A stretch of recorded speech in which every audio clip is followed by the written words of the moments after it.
नमस्कार मंडळी, माझ्या आजच्या एका नवीन व्हिडिओमध्ये आपलं सर्व शेतकरी बांधवाचं स्वागत आहे.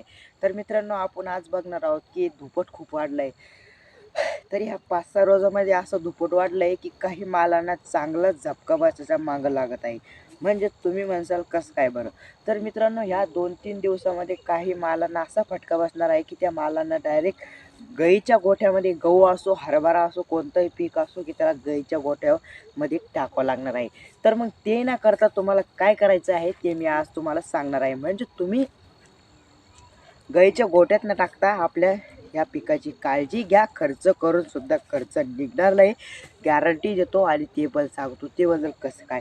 तर हे असं काय झालंय की ह्या पिवळट रोगामुळे काही शेतकऱ्यांचे नुकसान सुद्धा झालेले आहे, नुकसान सुद्धा होऊ शकते. तर आपण बघत आहात रॉयल शेतकरी. तर मित्रांनो, असंच काहीतरी घडलं आणि या धुपटामुळे शेतकऱ्यांच्या पिकाचं नुकसान होऊ शकतं. ते कसं काय बरं? आळाई, पिवळाट रोग, काही किडे मकोडे, काही तर हे सुद्धा त्या याच्यावर पडू शकतं. हे पिवळट रोग जर पडला तर त्याला खर्च खूप येतो. तर मित्रांनो, त्याच्यामुळेच म्हणतोय की तुमचा आळाई असो, पिवळट रोग असो, काही असो, गव्हावर धुई काय करते, धुईच्या परिणामी गव्हाला जे आताचे गव्हाचे वांबे असो ते काळ्या पडत आहे. काळेपणे पिवळं पडल्याच्या नंतर त्याच्यामध्ये काही शेतनी दाणासुद्धा पोहोचणार नाही. तुम्हाला रिकामे पैसे भरावे लागेल. म्हणजे पैसे गाईच्या गोठ्यामध्ये आहे, गाईच्या गोठ्यामध्ये नेऊन टाकावं लागेल. ते कसं काय ते आज मी तुम्हाला सांगणार आहे.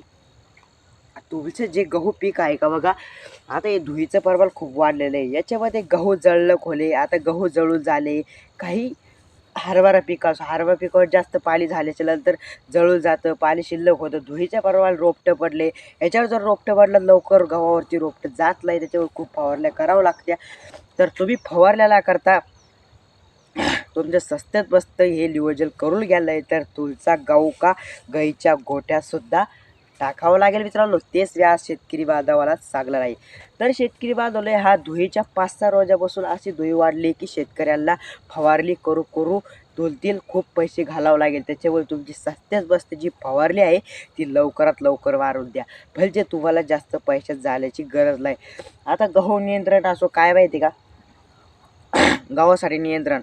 आता आळाईचं प्रमाण खूप वाढलेलं आहे. आळाईसाठी तुम्ही जे कृषी सेवा दुकानातून जे औषध आणलं आहे ते लवकरात लवकर मारा.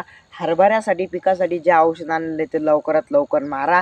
गव्हासाठी जे लवकर औषध मारणं आहे ते लवकरात लवकर मारा. म्हणजे जे गव्हाचे फूट आहे बघा शेतकरी बांधवांनो, ते वाया जाणार नाही. आणि जे आपलं खर्च आहे पिकाचा तो खर्चसुद्धा निघून यायला पाहिजे. नाहीतर काय होतं माहिती आहे का, धुपट यायचं आणि आपण म्हणून मारू मारू, पण एकदा जर रोपटं पडलं ना, आळाई पडली, ती लवकर जायचं कामच घेत नाही. त्याच्यामुळे तुम्हाला गहू पिकावर चांगले चांगले फवारणी घ्यायच्या ह्या 2 दिवसामध्ये.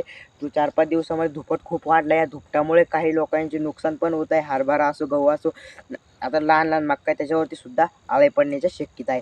म्हणजे त्याच्यामध्ये तुम्ही हे नियोजन केलं पाहिजे. लवकर लवकर फवारणी असो, भारी भारी औषध असो, हरभरा नियोजन असो, सगळं या पिकाचं लवकर लवकर नियोजन करा.